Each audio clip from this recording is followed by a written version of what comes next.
Olá, quero te dar boas-vindas aqui no meu canal do YouTube. Se você ainda não me conhece, sou Eliana Schuff, sou comunicadora há quase 4 décadas. Vou te contar um pouquinho sobre a importância da leitura na comunicação e o meu interesse com a linguagem. Se você ainda não me conhece, vai até o final desse vídeo, aprecie esse conteúdo, depois você deixa seu comentário e não esquece de fazer inscrição no canal para mais conteúdos a respeito da comunicação. Já vou te dizendo que desde adolescente eu era aquela pessoa que prestava atenção nas vozes do rádio, nos textos e não somente nas músicas que eram tocadas. Sempre tive grande interesse pela linguagem, sempre estudei muito nas aulas de português, de inglês, de espanhol, pelo interesse com a linguagem. Mas sabe qual era a maior dificuldade que eu encontrava? Talvez a mesma que você encontre. Eram aquelas regrinhas intermináveis que você fica tentando decorar para justificar por que você coloca uma palavra ou não outra, por que você usa um sinônimo, de que maneira você pode escrever melhor, se comunicar melhor, ler melhor ou até mesmo falar em público. E a grande dificuldade é que as regras vêm todas com uma porção de teorias que vão deixando a gente na dúvida. E muitas vezes, quem é que nunca aqui começou a escrever um texto e de repente se deparou com aquela dificuldade de como é que eu escrevo mesmo essa palavra? E tem que parar 2 vezes para pensar na palavra e se perde com a ideia, especialmente pessoas que tenham algum problema de TDAH, que tem hiperatividade ou que saem do foco, elas vão sentir isso. Por exemplo, eu estava assistindo a um concerto e a pessoa está escrevendo concerto com S ou com C. Concerto com C é musical, concerto com S é do verbo concertar. E a pessoa tem que parar para pensar. E nisso ela se perde. O que é que eu queria dizer mesmo do concerto que eu assisti? Eu ia falar sobre as músicas ou sobre a maneira como eles construíram toda aquela sequência musical, ou eu ia fazer um comentário a respeito de um instrumento específico dentro da orquestra, ou seja, a pessoa já desviou a atenção do conteúdo para a forma. Quando você tem familiaridade com a língua, você não vai pensar 2 vezes. Você vai direto naquilo que você quer falar, você vai ter clareza e você vai saber como escreve. E como é que você ganha isso? Praticando.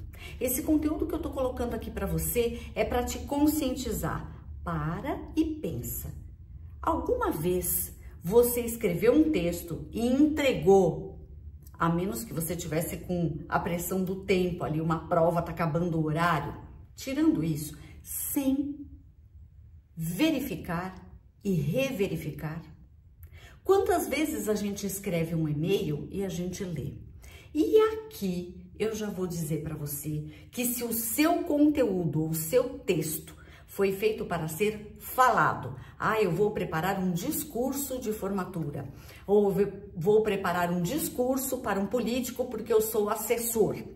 Eu vou preparar um texto para o rádio ou para a televisão.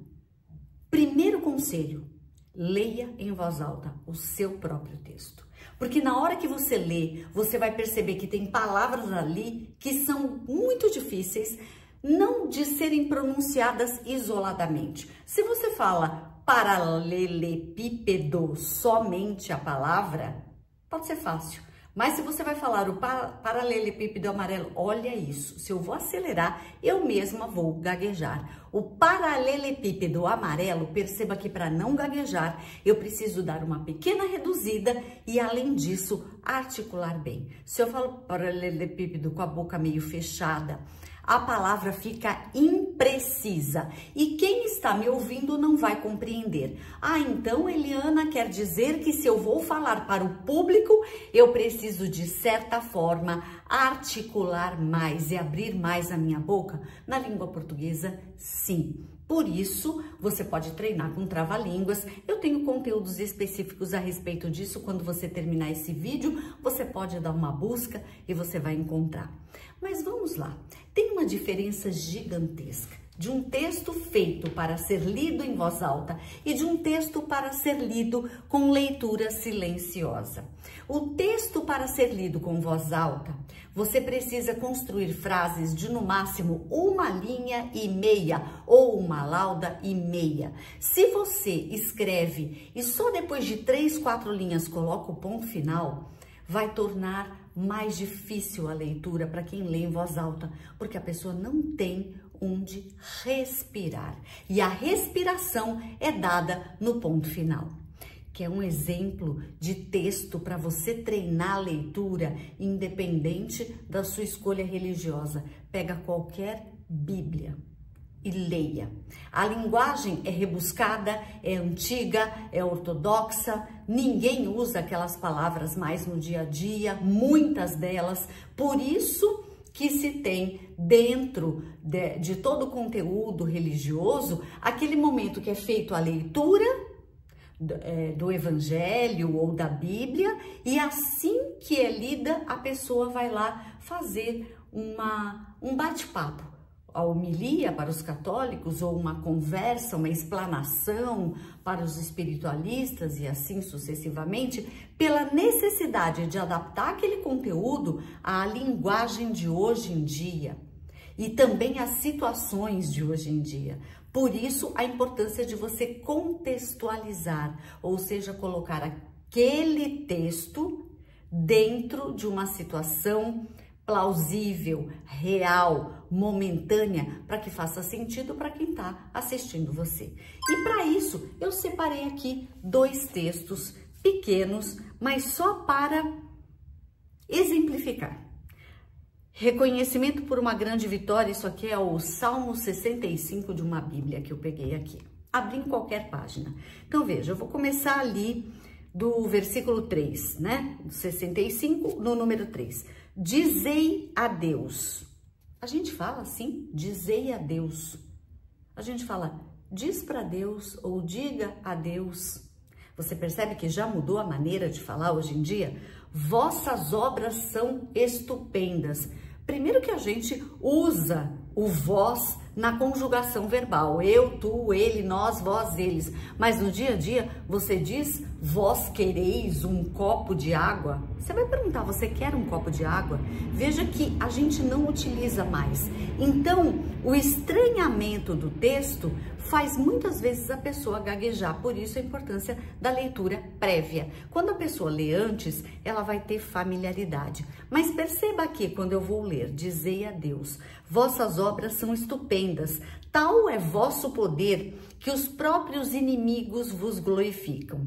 Diante de vós se prosterne toda a terra e cante em vossa honra e glória do vosso nome. Veja, se eu coloco os olhos ali e o olho na câmera, significa que quando eu estou falando, meu olho já leu aquela linha. Já leu, por isso eu levanto o olhar e olho para você aqui na câmera. E se você está lendo, seja no rádio, seja para um texto dentro da sua igreja, ou um texto que você está fazendo para os colegas, ou você pega um texto para ler diante do público, o seu olho é sempre mais rápido do que a boca. Então o cérebro, ele já absorveu aquela informação que está em forma de caracteres, de letras, e você vai traduzir aquilo em sons, em palavras, e por isso você lê. Então veja, a leitura é um ato complexo. Exige que você olhe, que você decifre aquele sinal gráfico, que você compreenda a ideia para então você falar. E esse processo é feito em segundos, quando você está habituado ou habituada. Mas nisso você percebe, veja, moldou o mar em terra firme, atravessa um rio a pé enxuto, eis o motivo da nossa alegria. Domina pelo seu poder para sempre, seus olhos observam as nações pagãs, que os rebeldes não levantem a cabeça. Então veja que o meu olho vai caminhando independente. Vou pegar um texto que não tem nada a ver com religião, mas é um texto aqui que está na minha mão, e a primeira frase desse texto é de um livro do Augusto Cury chamado Ansiedade, que é o mal do século. todas as pessoas se consideram ansiosas e muitas delas até tomam medicação, então eu vou ler para você. E não esqueça, tá? Vai até o final do vídeo para você entender um pouco mais da importância da leitura dentro da sua linguagem. Já vou te dizendo que você pode encontrar muito conteúdo meu nas redes sociais e também aqui dentro do YouTube, os conteúdos já são um pouquinho mais profundos. Quando eu coloco nas redes sociais, são conteúdos de 1 minuto e meio, eu faço tópicos, mas eu não aprofundo. E aqui eu tô dando um conteúdo um pouquinho mais profundo para você, ao terminar esta aula, digamos assim, você possa fechar aqui o vídeo e praticar. Então veja, não tem 1,5 linha, como eu falei. Isso vai tornar o texto mais difícil de ser lido em voz alta? Vai. Mas se eu tiver o domínio desse texto que não foi feito para ler em voz alta, na hora que eu pegar um texto em voz alta, eu não vou encontrar dificuldade, porque o meu olho está treinado, meu cérebro está treinado, minha língua, minha boca está treinada. Então veja, o treino é do olhar, decifrar o sinal, compreender a mensagem e falar. E conforme eu falo, eu preciso articular bem e lembrar que a pausa da vírgula, ela não é uma pausa de respiração, como eu falei agora. E lembrar que, vírgula, a pausa da vírgula novamente, não é uma pausa de respiração. Ponto. Então, eu preciso lembrar que a pausa da vírgula não é uma pausa de respiração. No ponto final, o seu tom cai. Ele indica a conclusão, o fechamento de um assunto. Quando você está fazendo a vírgula, o tom sobe. Por isso que você não respira, você só muda o tom. Então, eu vou pegar uma frase que está aqui no 3º capítulo desse livro para você ter uma ideia. Eu preciso inspirar o ar com toda a minha capacidade e quando eu vou fazer a leitura, eu inspirei pelo nariz e na hora de fazer a leitura eu vou soltar o ar junto com a vocalização. Então veja, como vou falar sobre a síndrome do pensamento acelerado e caracterizá-la como o grande mal do século para dar mais consistência aos capítulos posteriores sobre as causas e fenômenos que a alicerçam, sinto a necessidade de contextualizar como cheguei a essa descoberta. Só no descoberta que tem um ponto final. E algumas vezes, se você reparou, se não você volta um pouquinho o vídeo, você vê que os meus olhos foram correndo mais rápido do que eu falava e eu pude até mesmo levantar o olhar para a câmera. Então isso é um treino. Se eu sigo, a construção de pensamento não é unifocal, mas multifocal, não dependendo apenas da vontade consciente, ou seja, do eu, mas de fenômenos inconscientes. Aqui tem outro ponto final. Vou tentar ler até o próximo. Somente essa tese já é suficiente para demonstrar que a mente humana é mais complexa. Veja, gaguejei. Que eu faria se eu estivesse lendo para o público ao vivo? Porque eu tropecei numa palavra, eu não fiz a leitura prévia. De propósito, segue. Se você fica voltando mais palavras para trás e tal, você perde a concentração e você perde a atenção do seu público. Então, é preciso que você pegue e, por exemplo, somente essa tese já é suficiente para demonstrar que a mente humana é mais complexa do que postulam a psicanálise, as teorias comportamentais, as teorias cognitivas, as teorias existencialistas, as teorias sociológicas e as teorias psicolinguísticas. Veja que nas palavras mais difíceis eu dou uma pequena reduzida na velocidade e aí sim eu não tropecei. Naquele momento que eu estava tentando ler veloz, eu tropeço. Então veja, o que você vai treinar aqui quando você encerrar esse ciclo dessa etapa de leitura que eu estou colocando para você aqui no canal do YouTube. Anota aí. Primeira coisa, o seu olho vai andar mais rápido do que a boca. Não esqueça disso. O seu olhar já está na linha de baixo, enquanto você já está na próxima, já está falando aquela linha anterior e o olhar já está na próxima, ok? Porque o seu cérebro está processando a ideia. Segundo ponto, não basta você ler a palavra sem você colocá-la num contexto. Quando você lê e coloca a palavra no contexto, você sabe o real significado dela dentro daquele contexto. E se você não sabe, segue e no final do parágrafo você vai e procura no Google ou em um dicionário, seja qual for a sua escolha, o significado daquela palavra. Terceiro, a partir do momento que você entendeu o texto, você vai praticar aquele parágrafo até você não errar nada.